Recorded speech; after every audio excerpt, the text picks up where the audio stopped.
Hello friends. आज के video में हम बात करेंगे टाटा पावर के बारे में। क्या अब टाटा पावर में सही समय है यहाँ पे इन्वेस्ट करने का, या फिर आपको थोड़े टाइम और वेट करना चाहिए। और साथ ही साथ ब्रोकर की यहाँ पे क्या राय है वो भी हम डिस्कस करेंगे। फिर बात करेंगे कोल इंडिया के बारे में। कोल इंडिया को लेके जो है ब्रोकर, वो थोड़े से बुलिश यहाँ पे नज़र आ रहे हैं और उन्होंने कुछ अपसाइड के यहाँ पे टारगेट दिए। तो क्या टारगेट दिए और क्यों बुलिश नज़र आ रहे हैं, वो सारी चीज़ें जो है हम डिस्कस करेंगे इस वीडियो में। फिर बात करेंगे टीसीएस के बारे में। टीसीएस में आपको पिछले 5 साल में अगर देखा जाए तो एकदम फ्लैट से रिटर्न है। लगभग 1 या 1.5% के आसपास स्टॉक में आपको तेज़ी देखने को मिली है।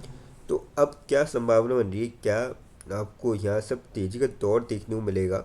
क्या आईटी सेक्टर में अब यहाँ पे जो गिरावट है वो थमते हुए नजर आई? क्योंकि बीते 1 साल में आईटी सेक्टर में आपको ज़बरदस्त गिरावट देखने को मिली है। तो वो सारी चीज़ें जो है डिस्कस करेंगे। लास्ट में एक ऐसे स्टॉक के बारे में डिस्कस करेंगे जो आप सभी के लिए लेके आए स्प्लिट बहुत ही शानदार रेशियो में। तो चलिए वीडियो स्टार्ट करते हैं। टाटा पावर की बात करी जाए, सबसे पहले 366.5 पे क्लोजिंग देखने को मिली। 0.05 रुपीज़ की कल के दिन तेज़ी देखने को मिली और 0.014% तक स्टॉक चढ़ता हुआ नजर आया था। तो कह सकते हैं कि एकदम आपको फ्लैट सी क्लोजिंग जो है कल के दिन देखने को मिली स्टॉक के अंदर। अब बात करी जाए अपडेट की। टाटा पावर कंपनी यानी कि टाटा पावर की subsidiary company commission 765 kV Mainpuri 12 and Manipuri Unnao transmission line spanning 574 CKM। तो ये काफ़ी बड़ी जो है खबर निकल के आ रही है, एक जिसका आपको इम्पैक्ट देखने को मिलेगा। हालांकि सब्सिडरी कंपनी की है, पर जो जो भी इसका रेवेन्यू प्रॉफिट और होता है वो सब जाके कहाँ से होता है, टाटा पावर के अंदर। तो कहीं ना कहीं ये काफ़ी बढ़िया खबर है। एक न्यूज़ तो ये है। अब देखिए यहाँ पे टाटा पावर शेयर मोफिल्स रिटेन्स बाय बाय की रेटिंग जो है इन्होंने रिटेन करी है, और टारगेट प्राइस और कैटलिस्ट रिस्क के साथ। अब यहाँ पे देखिए इन्होंने हाईलाइट किया है कि कंपनी का जो की बेनिफिशियरी है वो government's focus on liberalising the power distribution sector. The recently propose draft electricity bill 2025 जो कि सजेस्ट कर रहे हैं multiple licences to operate on a common network. तो ये काफ़ी तगड़ा मूव है, और इसी के चलते कंपटीशन जो है इंक्रीज होगा पर लोअर कॉस्ट में, और इम्प्रूव होगी service quality. While the implementation of these reforms will require state level cooperation, Moffin said that the proposal underscores the government commitment to enhancing efficiency in the power sector. अब देखिए power sector में सबसे बड़े खिलाड़ी companies में से एक है, सबसे बड़े खिलाड़ी कह लें, कंपनी कह लें। तो यहाँ पे कहीं ना कहीं आपको जो है इसका फ़ायदा देखने को मिलेगा टाटा पावर के अंदर। और साथ ही साथ अगर हम यहाँ पे देखें तो इन्होंने ये भी बताया एडिशनली कि टाटा पावर का जो पार्टिसिपेशन हुआ है यूपी डिस्ट्रीब्यूशन प्राइवेटाइजेशन के अंदर, टेंडर के अंदर स्ट्रक्चर्ड मतलब public private partnership with private players likely to hold a majority stake could further strengthen its distribution footprint। तो ये अच्छी बात है कि पैर जमा रही है कंपनी जगह जगह, और tender structures which limits each bidder to a maximum of 2 packages is expected to foster competitive bidding while offering sizable growth opportunities। और इसी के चलते इन्होंने जो है पाई की रेटिंग यहाँ पे दी है और टारगेट प्राइस 480 पर शेयर का सेट करा है। करंटली स्टॉक चल रहा है 440 पे। तो लगभग जो है आपको यहाँ पे 7 से 8% की आप जो ग्रोथ है एक्सपेक्ट कर सकते हैं अभी यहाँ से स्टॉक प्राइस के अंदर। तो मेरे ख्याल से तो बाय करने का बिल्कुल सही टाइम है। और बीते 1 साल में अगर आप देखेंगे स्टॉक 0.55% एकदम पॉजिटिव चला है।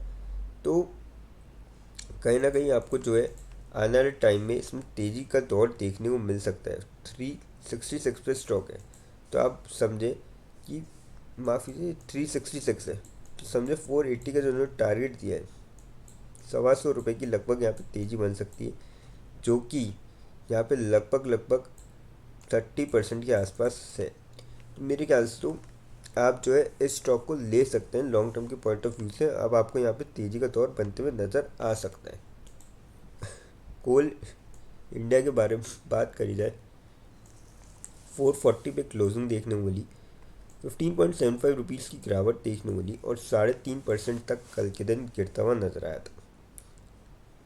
बात करी जाए अपडेट की इसमें, अब देखिए अमरदीप सिंह जो कि सीनियर वाइस प्रेसिडेंट है रिसर्च एट एंजल वन के अंदर, उन्होंने यहाँ पे जो है इसमें बाय की कॉल दी है कोल इंडिया के ऊपर और एडवाइस किया है कि आप स्टॉक में 440 के लेवल पे जा सकते हैं। और करंटली देखिए 440 पे ही चल रहा है, तो मतलब एकदम सही लेवल है आपकी एंट्री के लिए। टारगेट 473 का आप यहाँ पे लेके चल सकते हैं। स्टॉप लॉस आप 423 का यहाँ पे लेके चल सकते हैं। तो अब देखिए लगभग आपको 8-1% की यहाँ पे तेज़ी देखने को मिल सकती है आने वाले टाइम पे।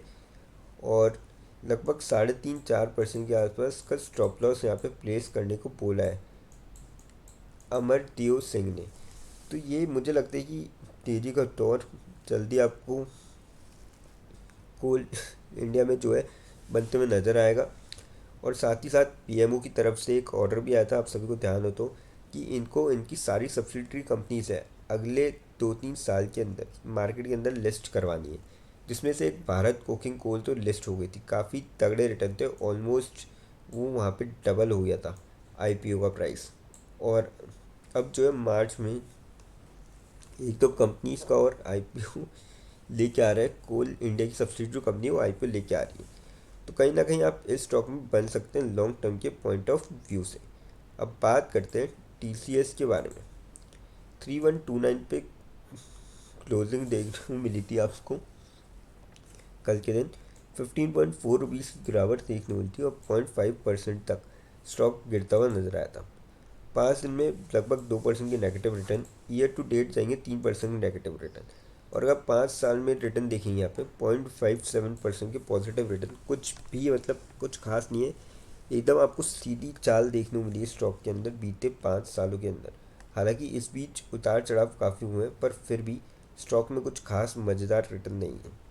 अब बात करी जाए अब अपडेट की, देखिए कल के दिन स्टॉक जो है 2.19% में नीचे गया था, पर फिर भी ठीक ठाक क्लोजिंग दी थी 3125.6 का, यहाँ पे इंट्राडे लो जो है बनाया था। और एक टाइम पे तो 3100 से नीचे भी स्टॉक जाके आया था। अगर हम देखें यहाँ पे फाइनेंशियल परफॉर्मेंस, तो इनकी जो परफॉर्मेंस है क्वार्टरली बेसिस पे अगर देखी जाए तो दिसंबर 2024 क्वार्टर में 63,973 के यहाँ पे रेवेन्यू थे करोड़ के, सारे फिगर्स देखिए करोड़ में। तो उसके बाद 64,479 के मार्च 2025 में, जून 2025 में 63,437, सितंबर 2025 में 65,799 और दिसंबर 2025 में 67,087 करोड़ से। तो आप देख सकते हो कि ज़्यादा कुछ खास प्रॉफिट हुआ नहीं है, लगभग उसी लेवल पे घूम रहे हैं जो उनका रेवेन्यू है वो। प्रॉफिट की बात करी जाए 12,440 करोड़ का, फिर उसके अगले क्वार्टर 12,293 करोड़ का, उसके अगले क्वार्टर 12,819 करोड़ का, और उसके भी अगले क्वार्टर 12,131 करोड़ का। और इस क्वार्टर कंपनी के सबसे जो है ख़राब रेवेन्यू प्रॉफिट्स है बीते 5 क्वार्टर्स में 10,720 करोड़ के।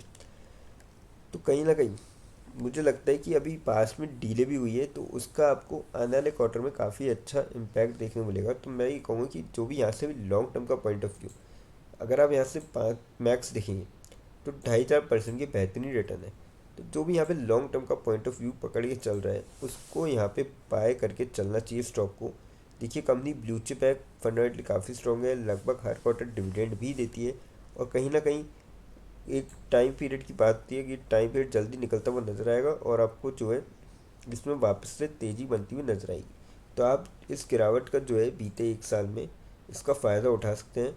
लगभग 24% के आसपास नेगेटिव रिटर्न है, तो मैं तो कहूँगा इसका फ़ायदा उठा के आप आगे बढ़ सकते हैं। लेकिन फ्रेंड्स, कोई भी इन्वेस्टमेंट करने से पहले फाइनेंशियल एडवाइज़र से कंसल्ट करें या फिर खुद की रिसर्च करें, क्योंकि वीडियो नॉलेज के पर्पज़ के लिए, इन्वेस्टमेंट पर्पज़ के लिए नहीं। अब देखिए यहाँ पे एक कंपनी के जो है स्प्लिट लेके आइए, टाइटन बायोटेक लिमिटेड 931.25 पे क्लोजिंग दी थी।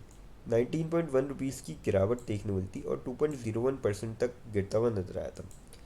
5 दिन में अगर हम रिटर्न देखें इसके, तो 5.74% की नेगेटिव रिटर्न, क्योंकि बीते 5 दिन में काफ़ी हलचल हुई है मार्केट में। महीने भर में 25% की बढ़िया रिटर्न है। 5 सालों में 453% की ज़बरदस्त रिटर्न है। और मैक्स में देखेंगे आप 68,881% की यहाँ पे रिटर्न है। जिसी के चलते कंपनी ने स्प्लिट का अनाउंस किया है। ओल्ड फेस वैल्यू 10 है, न्यू कर दी जाएगी ₹2।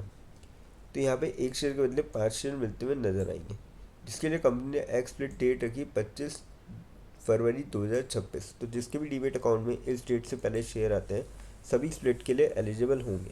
अब यहाँ पे कोई भी निवेश करने से पहले फाइनेंशियल एडवाइज़र से ज़रूर कंसल्ट करिएगा, क्योंकि नॉलेज के लिए वीडियो, इन्वेस्टमेंट के लिए नहीं है। अगर आपको वीडियो अच्छी लगी हो तो चैनल को लाइक और सब्सक्राइब जरूर करें, ताकि आने वाले टाइम में जो है आपको और भी ऐसे अपडेट्स मिलते रहे।